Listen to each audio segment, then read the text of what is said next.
እዚህ ያቆየኝም ምክንያቱ ፍቅር ነው። ለስራዬ ያለኝ ፍቅር በምንም የማይተካ ሁሉንም ነገር ሳክሪፋይስ ያደረኩለት። የመቆየቴ ምክንያት ፍቅር ነው። ለሀገሬ የሰጠሁት ፍቅር፣ ለስራዬ ያለኝ ፍቅር እንድቆይ አድርጎኛል። በእርግጥም መቆየት የአፍሪካ ረጅም ዓመታት የቆዩ ዲፕሎማት አድርጓቸዋል። ከንጉሱ እስከ ዛሬ ድረስ ያለማቋረጥ ለሀገራቸው በሙያቸው አገልግለዋል። አምባሳደር ቆንጂት ስነ ጊዮርጊስ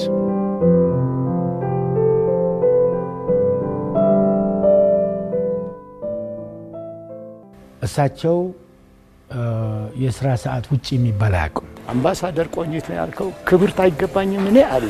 ደከመኝ ሰለቸኝ የማይሉ ጠንካራና ደፋር ዲፕሎማት። ፐርሰናል ግንኙነትህንም ማህበራዊ ግንኙነትህም በተቻለ መጠን ከሙያ ጋር እንድታዛምን ነው የሚገፋፉ። እስክስታ ሲሉና ሲጫወቱ የሚገርሙ ናቸው። እና እንዲሆነልህና በቃ አንድ ቀን ወሰንኩኝ።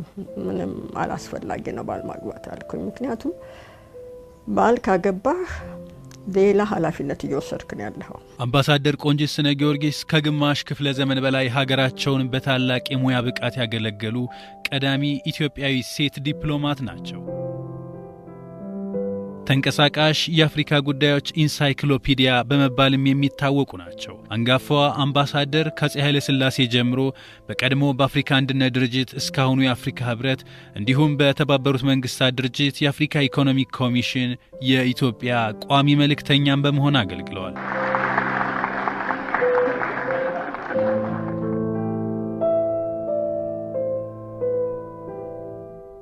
እሱ እንኳን ለሴት የሚሆን ቦታ አይደለም ተባልኩኝ። ደነገጥኩኝ። እንዴት ለሴት የሚሆን ቦታ አይደለም? ምን ማለት ነው? አይ እንደው ሌላው መስሪያ ቤት ይፈልግልሻል እንጂ እሱ ለሴት አይሆንም። የመጀመሪያ ምድቤ የነበረው በካናዳ ኢትዮጵያ ኤምባሲ ኦታዋ ነበር። እዛ ነው የተገናኘ ነው። ኢንፋክት እኔ ቀደም ብዬ ነው የሄድኩት። እሳቸው ከአንድ 2 ዓመት ቆይታዬ በኋላ በካናዳ ማለት ነው መጡ። ተቀይረው ነው የመጡት ከጄኔቭ በ1983 ዓመተ ምህረት ማለት ነው። እዛ ነው ያገኘኋቸው። የተዋወቅ ነውና በቅርበት አብረን የሰራ ነው ደግሞ እዛው ካናዳ ኦታዋ ነው ማለት ነው። አምባሳደር ቆንጂት ያገኘኋቸው በጣም ወጣት ዲፕሎማት ጁኒየር ሆኜ እሳቸው ከእስራኤል ወደ ግብጽ ተቀይረው ሲመጡ ነው። በግብጽ የኢትዮጵያ ኤምባሲ እሳቸው በኃላፊነት ሲመጡ የዛ ጊዜ ነው ያገኘኋቸው እንደ አለቃ ማለት ነው። ክብርት አምባሳደር ቆንጂት ስነ ጊዮርጊስን እማቃቸው ውጭ ጉዳይ በነበረኝ ቆይታ ነው። እንደ ማንኛውም ዲፕሎማት እና ከፍተኛ ባለስልጣኖችና አምባሳደሮች በየአመቱ እንግዲህ ዲፕሎማት ስትሆን አመታዊ ስብሰባና ግምገማ አለ። እዛ ላይ ሚኒመም 2 ሳምንት 3 ሳምንትም ከዛም አንዳንዴ ወይም ስብሰባ አዳራሽ ላይ አንድ አካባቢ በመቀመጥ ያን በመሰለ ሁኔታ አንድ ትውውቃችን ሊመጣ ይችላል። በየቀኑ እየሄድኩኝ እዛ ደጅ ጠናለሁ አልኩኝ። በየቀኑ ትምህርት ሚኒስቴር ሄዳለሁኝ። ሰውየው ደጃፍ ላይ ቁጭ እላለሁ፣ ጠብቃለሁ። ሲመጣ ያየኛል ብሎኝ ይሄዳል። እንዲሁ ስልስል አንድ ቀን ስልችት አለው። ከሌ ያለና እቺ ልጅ እኮ አለቀቀችንም ጻፍላት ትግባ ውጭ ጉዳይ ብሎ አለኝ። በቃ እንደዚህ ነው የገባሁት።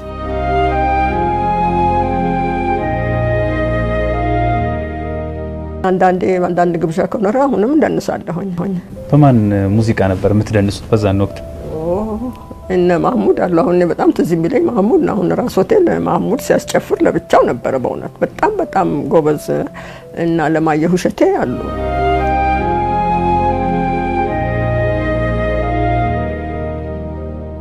በ1932 ዓመተ ምህረት በሐረር የተወለዱት አምባሳደር ቆንጂት የሁለተኛ ደረጃ ትምህርታቸውን ካጠናቀቁ በኋላ ወደ ለንደን በማቅናት የመጀመሪያ ዲግሪያቸውን ተምረዋል። ከዚህም በኋላ ውጭ ጉዳይ ሚኒስትር ለመቀጠር ግን ብዙ ፈተና እንዳዩ ይነገራል። በወቅቱ ሴት የምትገባበት የሥራ መስክ አይደለም በመባላቸው ምክንያት ለመቀጠር ብዙ ፈተና እንዳዩ ይነገራል። የአፍሪካ ጉዳዮችን በመረዳት የሚደርስባቸው የለም የሚባሉት ፈጣን፣ ቀልጣፋና ቀድመው የመረዳት ብቃታቸው ብዙዎች የሚያደንቁላቸው ነው። ከ2009 ዓመተ ምህረት እስከ 2011 ዓመተ ምህረት ድረስ የደቡብ ሱዳን የሰላም ስምምነት ልዩ አማካሪም በመሆን ሰርተው ነበር። ለረጅም ዓመታት አገልግሏል። እንዳጋጣሚ በ1963 ዓ.ም የአፍሪካ አንድነት ድርጅት ወይም አሁን አፍሪካ ህብረት የሚባለው ሲመሰረትም እሳቸው ጁኒየር ዲፕሎማት እንደነበሩ ይታያል። ስለዚህ ረጅም እድሜ ነው፣ ረጅም ጊዜ ነው። ስራቸው እንግዲህ በዚህ በውጭ ጉዳይ ደረጃ ነው። በተለያዩ ኤምባሲዎችም እንደዚሁ ሰርቷል። እንደምታውቀው በዋናው መስሪያ ቤት በተደጋጋሚ በኃላፊነት እንደገና በካይሮ የኢትዮጵያ ኤምባሲ፣ በኢየሩሳሌም፣ በግብጽ፣ በእስራኤል ሀገር፣ በካናዳ፣ በጄኔቭ ሰርተዋል። የአፍሪካን ዲፕሎማቶች እንኳን አምባሳደሮቹ ውጭ ጉዳይ ሚኒስትሮቻቸው፣ መሪዎቻቸው፣ ጠቅላይ ሚኒስትሮቻቸውን የሚያውቁ ሰው ናቸው። እንግዲህ ታይ በሚኒስትርና በአምባሳደር ደረጃ ብቻ አይቆይም ማለት ነው። ከነሱ ጋር ኢንተራክት ያደርጋሉ፣ ይገናኛሉ፣ ይወያያሉ፣ ይጻጻፋሉ።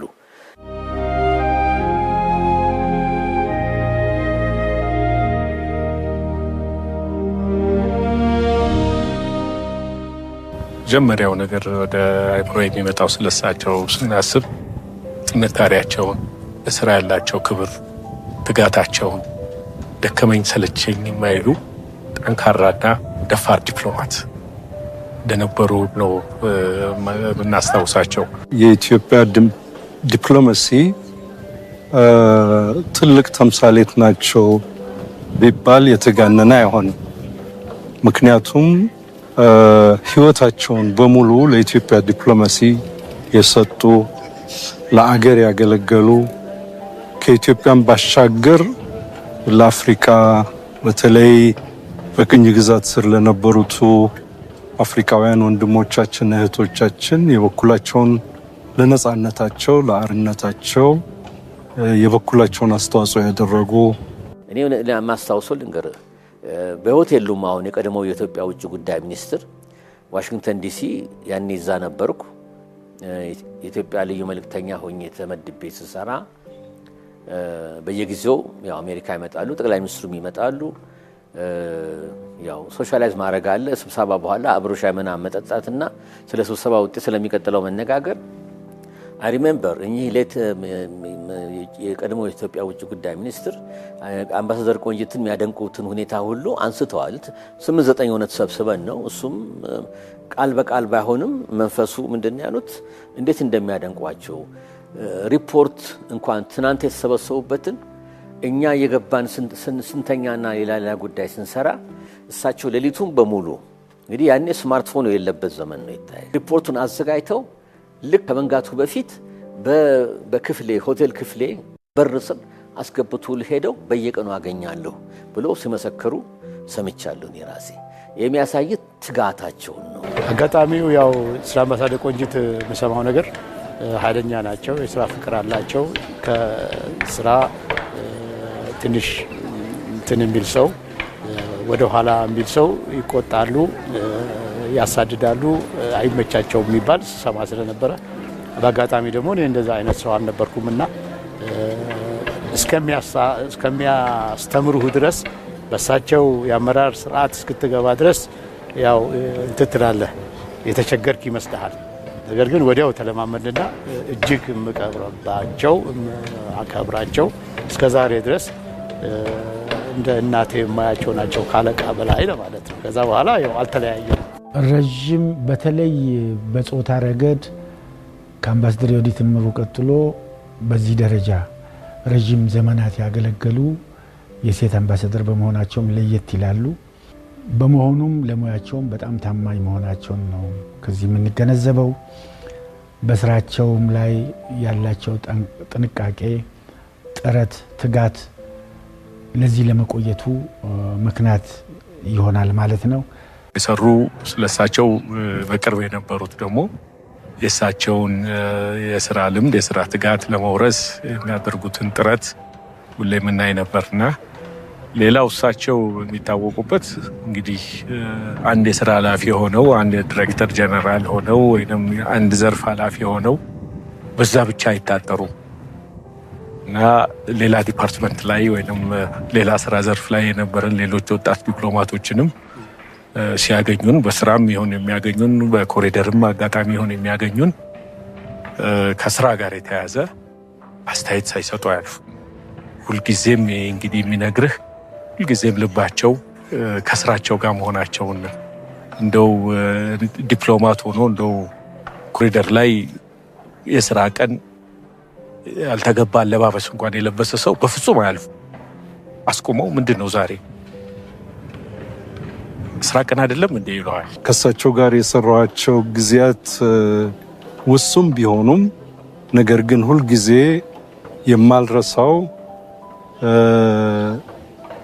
ለዲፕሎማቲክ ኮሚኒኬሽንስ ማለት የዲፕሎማሲያዊ ጽሁፎች የራሳቸው ስርዓት አላቸው። ለዛ የሚሰጡት ትልቅ ክብር ቦታና ግድፈቶች እንዳይኖሩ የሚያደርጉትን ጥረት ሁልጊዜ አስታውሳለሁ። እሳቸው ያላቸው ፐርሶናሊቲ አንድ እሳቸውን ስታይ ክብር ነው የሚታየ፣ ማክበር፣ ሪስፔክት።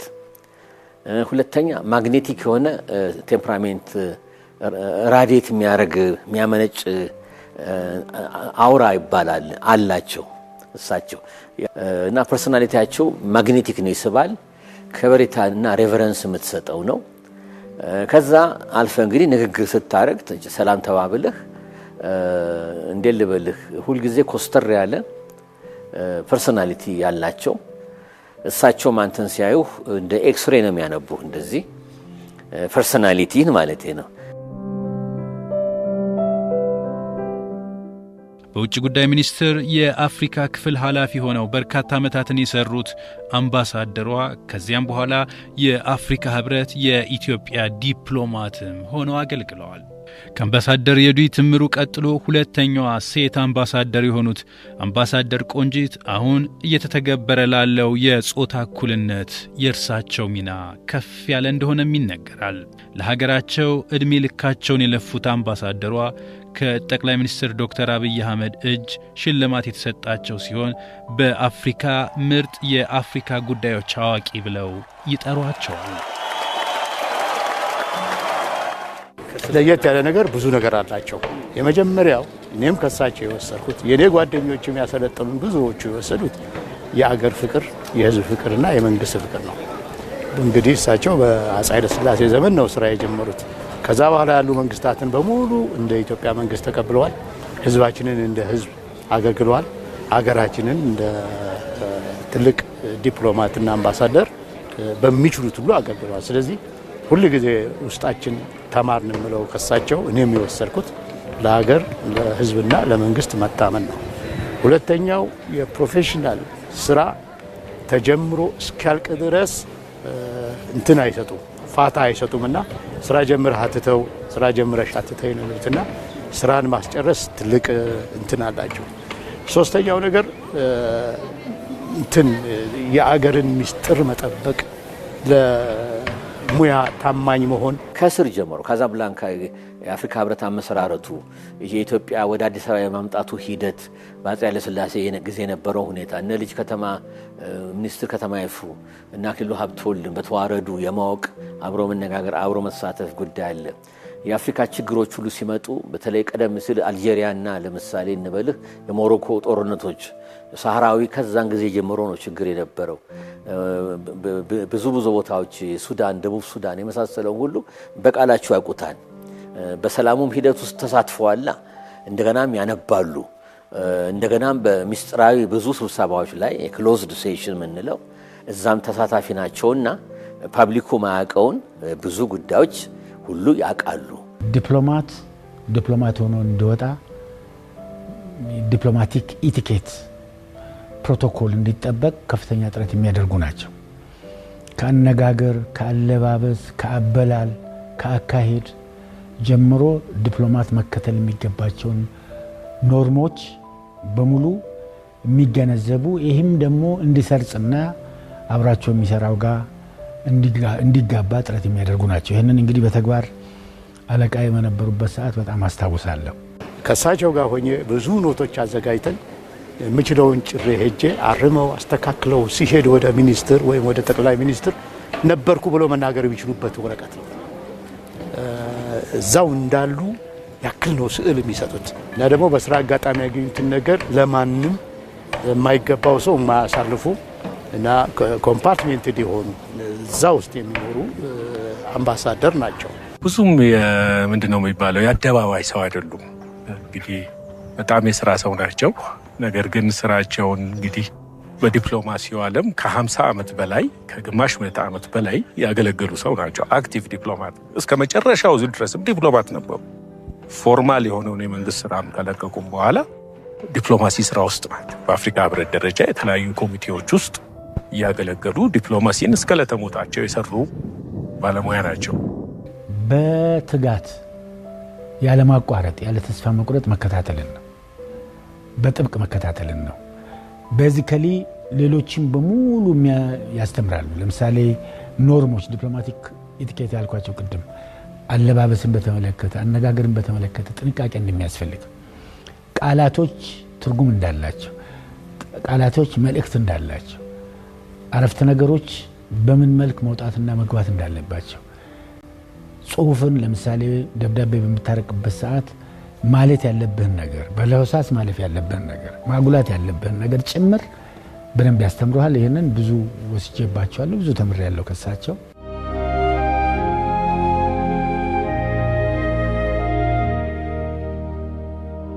ማይረሱ ሰው ናቸው።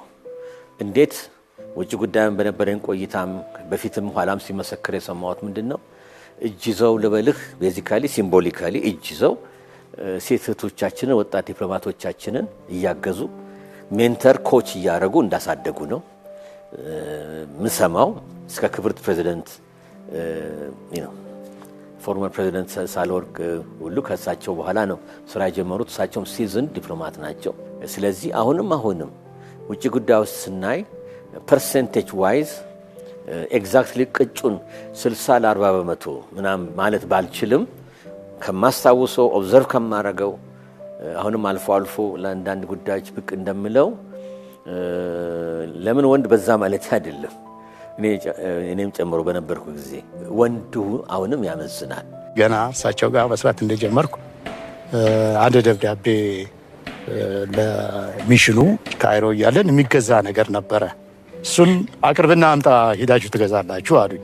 የጽሁፍ ምናምን መሳሪያዎች እና ለከሌ አልኩና ከፍስሐውዬ አቀረብኩላቸው። አነበቡት፣ ወረወሩትና ሂድና አስተካክለ ሆነ አሉ። ተመለስኩ፣ ጓደኞቼን ጠራሁ፣ እንደገና አረምኩና ሁለተኛ ሄድኩ። እንደገና መለሱልኝ፣ ልክ አይደለህም አሉ እና ሶስተኛ እንግዲህ ጓደኞቼን ማሳየት ያለብኝ አልኩና አሳየዋኝ። ይሄ ምንም ችግር የለውም አሉ። ከዛ ነበርን ወደ ነው ስለሆነም እስከሆነ የቀያየርኩ ከላይ ወረታች ያረኩ ይላል። ሶስት የመለሱኝ። አልገባህም ስተትህ አሉኝ። አዎ ክብርት አምባሳደር አልገባኝም አልኳቸው። አምባሳደር ቆንጂት ነው ያልከው፣ ክብርት አይገባኝም እኔ አሉኝ። ሴት ሆኖ መገፋትን በእድሜያቸው ሁሉ አይተውታል። ስለዚህ እንደሱ አይነትኛ ወንዶቹን ወጣቶች እየመጣን ያለን ያን ኢንተርቴን እንድናደርግ አይፈልጉም። ሲምፓቴቲክ ናቸው። ያንተን ፐርሰናል ፍላጎትህን፣ ማህበራዊ ፍላጎትህን በተቻለ መጠን ይገነዘባሉ፣ ይረዳሉ። ምንድነው ግን እዛ ጋር ያለው ያንን ፐርሰናል ግንኙነትህንም ማህበራዊ ግንኙነትህም በተቻለ መጠን ከሙያ ጋር እንድታዛምን ነው የሚገፋፉ። ከዲፕሎማሲው ጋር እንድታያይዘው ነው የሚገፋፉ። በግንኙነት በፐርሰናል ግንኙነት በማህበራዊ ግንኙነት በተለያዩ እንቅስቃሴዎች ውስጥ እንዴት ዲፕሎማቲክ ተልእኮችን ማሳካት እንደሚገባ ጭምር ነው። ይህ የሚያሳየው ምንድነው ህይወታቸው በሙሉ 24 ሰዓት 7-11 ዲፕሎማሲ ነው። 7-11 የሀገር ጉዳይ ነው። 7-11 ብሔራዊ ጥቅም ነው። 7-11 ከዛ አንጻር ነው የሚገነዘባል። ማህበራዊ ህይወታቸው ክብርት አምባሳደር ቆንጂት ቁጥብ ናቸው። አስፈላጊ በሆነ ጊዜና ቦታ ብቻ ነው የሚሄዱት። አብዛኛው ህይወታቸው ሲነበብ እንደሰማችሁት ስራ ላይ ናቸው። ቅዳሜ እኮ ከሰዓት በኋላ አያስቀምጡንም። በቃ በላ አንድ ጉዳይ አለና እንደዚህ የሚጻፋለ እንደዚህ የሚሰራለ ቢሮ ትገባለህ ብለው በተረኛ መኮንነት እንገባለን፣ ለጽሁፍ ስራ እንገባለን። እሁለት ብቻ ነው የሚተው።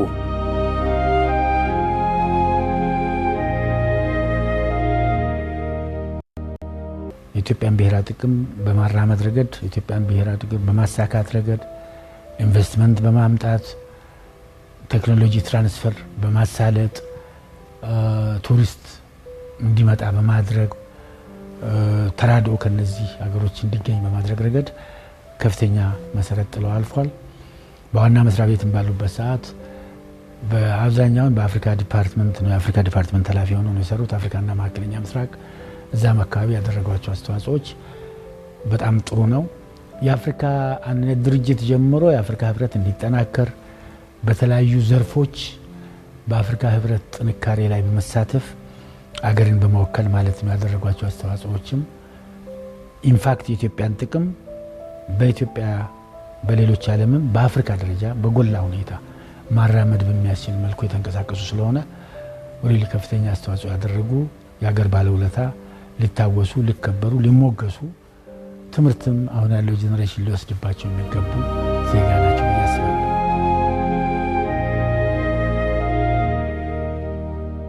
ለሴት አለቃ ሙሉ ክብር ስጥና ሁሉ ጊዜ የሚሉኝ የኔም ስክሪፕቶ ይጽፋል፣ ይቀጣል፣ ጽፎ ይቀጣል፣ የኔም ስክሪፕቶ የወንድ ብቻ አይደለም ይላሉና በእንደዚህ አይነት አስተማሩ። ከዛ ለውጭ ግንኙነት ሙሉ ስም በትክክል ፕሮናውንስ መደረግ፣ በትክክል መጻፍ፣ ማዕረግ በደንብ መጻፍ ወሳኝ ነው።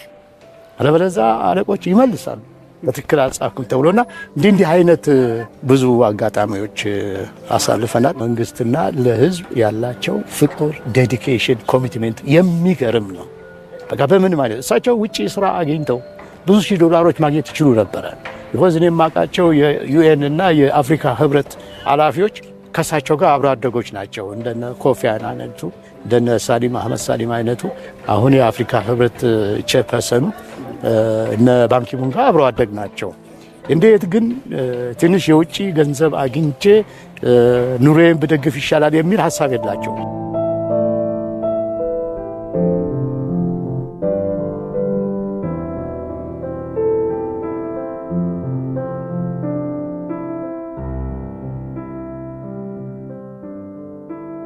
ታሪካቸው እንዲጻፍ እፈልጋለሁ፣ እመኛለሁ። ፍላጎቶች እመኛለሁ። እርግጠኛ ነኝ የውጭ ጉዳይ ወዳጆቻቸው ወይ እሳቸውም የጻፉት ሊኖር ይችላል ያልታተመ ገና።